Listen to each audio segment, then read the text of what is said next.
Halo, assalamualaikum warahmatullahi wabarakatuh. Bertemu lagi dengan Semla Formosa. Jadi kali ini sangat sedikit berbagi kisah atau berita atau cerita seputar TKI dan TKW di seluruh dunia.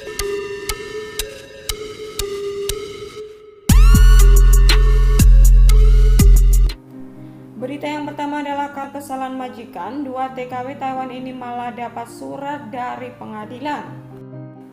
Berita yang kedua adalah kabar baik bagi TKI Taiwan yang sudah beli tiket tapi tak jadi pulang. Pemerintah Taiwan akan mengganti biaya yang sudah dikeluarkan. Dan berita yang ketiga adalah luar biasa demi tercapai cita-cita anaknya. TKW ini rela bekerja hingga 12 tahun lamanya di luar negeri. Kebahagiaan anakku adalah segalanya bagiku. Oke guys, sekarang kita langsung bahas berita yang pertama. Masih seputar TKW Taiwan ya guys, karena kesalahan majikan, dua TKW Taiwan ini malah dapat surat dari pengadilan. Begini kronologinya. Diliput dari liputan BMI. Kedua BMI perempuan di Taiwan dikejutkan dengan datangnya surat dari pengadilan. Surat yang isinya merupakan peringatan atas hutang mereka di bank yang tidak pernah dicicil dengan total tagihan hingga 56.070 NT dolar atau setara dengan 23 juta rupiah. Kami benar-benar kaget menerima surat tersebut. Yang kata majikan itu surat berupa tagihan hutang sebesar 56.070 NT, kata AM kepada liputan BMI melalui seluler. Mendapati dua pembantunya terlibat hutang, majikan mereka sempat menegur dengan keras dan menganggap mereka terlalu gegabah. AM dan KT menyangkal tentang hutang tersebut. Tentu saja bos marah kepada kami, tetapi kami menyangkal hutang itu. Lawang memang tidak pernah berhutang pada siapapun selama di sini, juga tidak pernah meminjamkan identitas kepada siapapun ibunya. AM dan KT berangkat dari PJTKI dan agensi yang sama. Bekerja satu rumah pula, hanya terpaut 2 bulan. AM 11 bulan dan KT baru 9 bulan. Menurut agensi di Taiwan, tagihan itu tidak ada hubungannya dengan agensi. Surat peringatan itu tidak ada hubungannya dengan agen, karena mereka selama ini oke-oke saja. Tetapi agen akan membantu mencari tahu tentang kebenaran surat tersebut, kata nonajen dari agensi yang menempatkan AM dan KT ketika dikonfirmasi liputan BMI.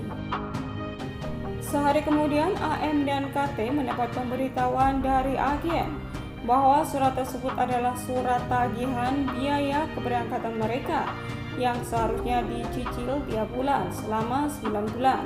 Tetapi pihak majikan ternyata lalai tidak membayarnya. Walah, ternyata itu surat pemberitahuan potong gaji kami yang selama 9 bulan tidak dibayarkan sama bos. Kami tentu saja tidak tahu, lawang kami tiap bulan terima bersih, kata AM.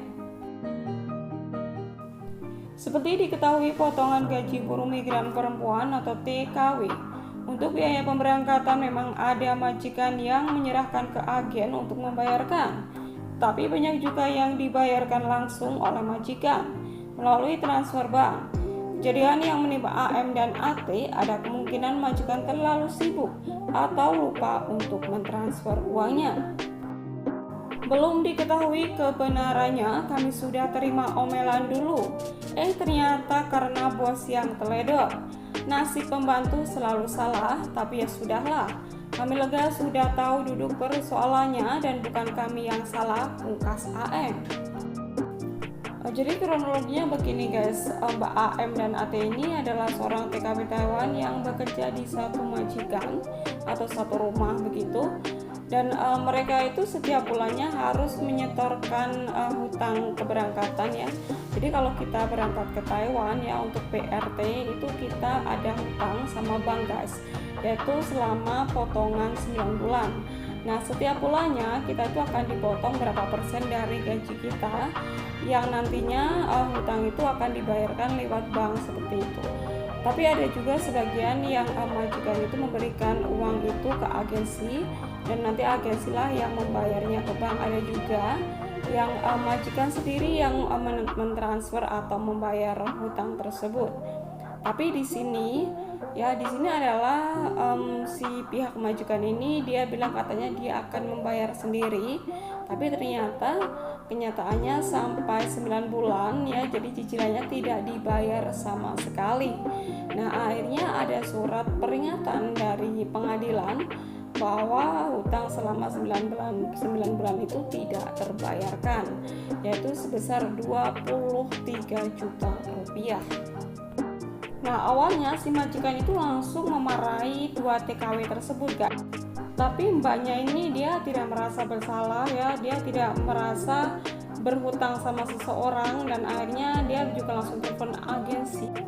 Dan pihak agensi langsung menelusuri permasalahannya itu di mana seperti itu, guys. Dan alhamdulillah langsung ketahuan ya bahwa hutang itu adalah hutang keberangkatan yang harusnya si majikan yang membayar setiap bulan cicilannya ke bank seperti itu. Ya udah, akhirnya clear gitu kan, akhirnya langsung dibayarkan sama majikan ke banknya begitu, guys. Pasti karena sudah nunggak 9 bulan itu pasti ada denda yang harus dibayarkan begitu. Tapi sih alhamdulillah udah beres ya, bahwa kesalahan ini adalah pure kesalahan majikan, kelalaian majikan. Jadi mbaknya ini tidak tahu menahu tentang kasus tersebut, guys. Tapi sebetulnya gini ya, guys, kalau misalkan kita mau atau berani sama majikan, kita bisa meminta bukti transferan setiap bulannya ya. Setiap kali kita gajian, kita meminta bukti transferan dari majikan bahwa cicilan kita sudah dibayarkan ke bank seperti itu. Jadi untuk mengantisipasi hal ini terjadi, guys, karena kadang majikan itu terlalu sibuk, bahkan mungkin tidak tahu kalau dia itu harus membayar cicilan seperti itu, guys. Nah, itu tadi ya, guys, berita yang pertama. Oke, sekarang kita langsung bahas berita yang kedua. Nah, berita yang kedua ini masih datang dari Taiwan ya, guys. Kabar baik bagi TKI Taiwan yang sudah beli tiket tapi tak jadi pulang ke Indonesia. Pemerintah Taiwan akan mengganti biaya yang sudah dikeluarkan. Diliput dari sorabmi.com, kabar baik bagi kita semua pekerja migran di Taiwan yang beberapa waktu lalu terlanjur beli tiket untuk cuti pulang ke Indonesia atau negara lain, namun tak jadi dikarenakan aturan baru yang mengharuskan pendatang harus menjalani pembatasan askes. Pusat Komando Epidemi Sentral mengumumkan bahwa pekerja migran asing yang meninggalkan Taiwan setelah 17 Maret pukul 16.00 harus menjalani karantina pada saat kembali. Oleh karenanya, para majikan diimbau untuk menunda cuti para pekerjanya. Namun, sudah banyak yang terlanjur membeli tiket. Oleh karenanya, pemerintah Taiwan memberikan kompensasi atas hal ini, di mana kompensasi berupa penundaan tiket hingga 30 Juni tahun depan, alias tidak hangus. Seorang pejabat dari Departemen Pengembangan Tenaga Kerja Kementerian Tenaga Kerja mengatakan, bagi pekerja yang membeli tiket sebelum tanggal 17 Maret dan berniat melakukan perjalanan setelah 17 Maret pukul 16, tentu tidak bisa karena aturan baru Taiwan daripada mereka pulang namun tidak bisa kembali.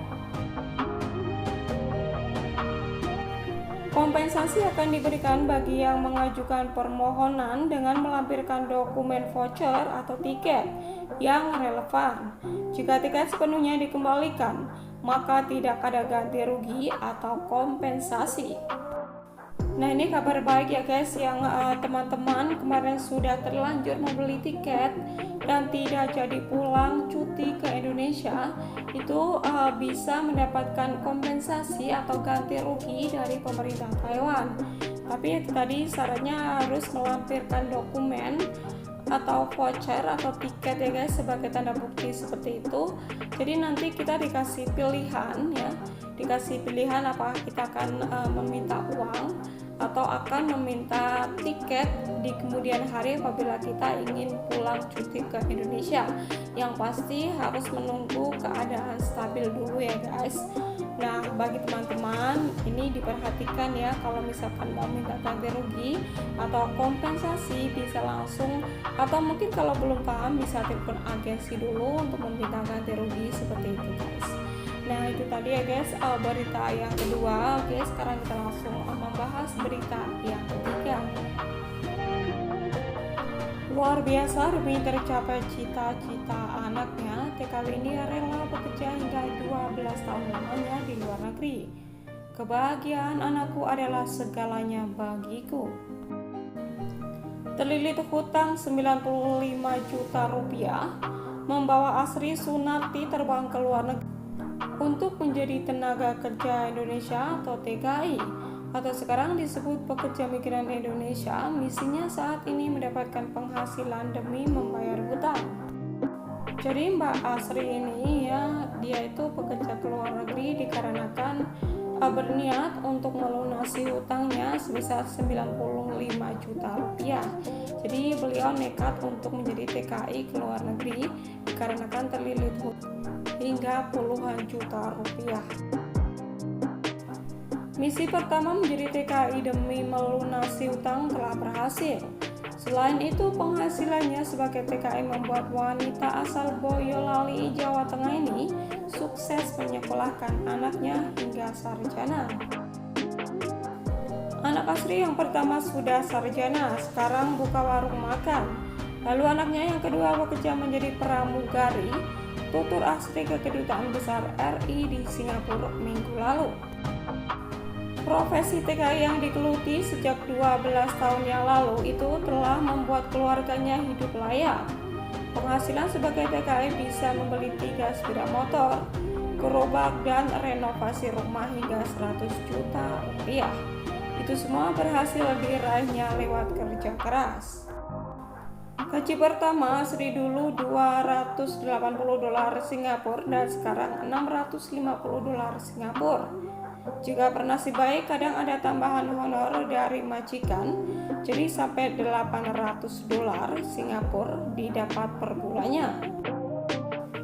Kunci kesuksesan Asri adalah saat dapat penghasilan, uangnya dibagi 2, kirim untuk keluarga dan ditabung lagi.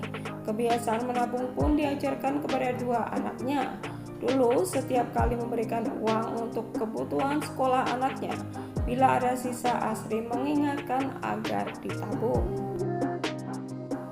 Asri beruntung mendapatkan majikan yang baik hati selama 8 tahun terakhir. Bahkan majikannya yang dia sebut dengan Mada memberi dukungan moral, menguatkan ketika dia ada permasalahan rumah tangga. Selain itu, Asri juga betah menjadi TKI di Singapura karena penghasilan lebih layak. Undang-undang di Singapura membuatnya mendapat jaminan kesehatan yang dibayarkan oleh atasannya, sehingga wanita yang juga aktif di kegiatan ada di KBRI Singapura ini bekerja merasa nyaman. Jadi luar biasa guys, itulah perjuangan kita sebagai TKW. Jadi kita berangkat ke luar negeri itu ya karena desakan ekonomi, itu yang pasti. Yang kedua adalah kita berharap bisa merubah kehidupan keluarga lebih baik. Dengan niat yang baik, insya Allah pasti diberi jalan yang baik pula sama Allah Subhanahu wa Ta'ala ya guys. Bagi kita yang sudah menjadi seorang ibu, jadi pasti kebahagiaan anak adalah di atas segalanya. Jadi kita mencari uang, mencari penghasilan itu untuk membahagiakan anak dan keluarga yang pasti untuk masa depan mereka. Begitu guys. Dan Mbak Asri ini bisa kita jadikan contoh dan motivasi kita ya guys, bahwa kalau kita memang bersungguh-sungguh mencari uang ya dengan hemat, dengan menabung, rajin menabung, jangan untuk dihambur-hamburkan atau untuk royal di sini, karena kita niat ke sini adalah untuk mencari rizki agar kita bisa merubah perekonomian kita lebih baik lagi di Indonesia, guys. Jadi jangan sampai lupa niat awal kita keluar negeri ya guys, jangan sampai kita sampai di sini jadi lupa niat awal kita pergi ke luar negeri.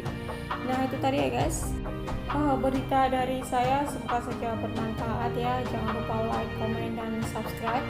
Juga jangan lupa klik tombol loncengnya agar bisa tahu video-video terbaru dari saya. Oke, terima kasih. Wassalamualaikum.